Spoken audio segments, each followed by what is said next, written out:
Hello everyone, આઈ એમ જાગૃતિ. આજે સાસણ જવાનું હતું તો હું સવારે રેડી થઈ ગઈ અને રેડી થઈને બહાર બેઠી હતી ને તો એક દાદા છે ને, બહુ મોટી એજના દાદા હતા. એ ભેંસોને ચરાવવા માટે જતા હતા.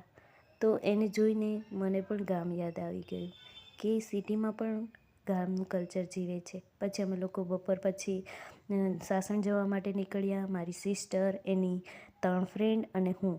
અમે લોકો બધા ગાડીમાં બેસી ગયા અને પછી બસ નીકળ્યા જ હતા ને તો મારી બાજુમાં એક લેડી બેઠેલા હતા.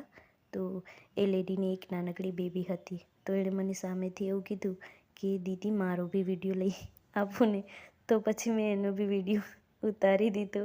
કેટલી ક્યુટ હતી, ચાચા બધા ઘરેણાં પહેરેલા હતા. વાતાવરણ પણ વરસાદ જેવું થઈ ગયું હતું. તો મારી સાથે બનેલા રહેજો. બાકીનું હું પાર્ટ 2માં બતાવીશ. ત્યાં સુધી બાય બાય, ટાટા.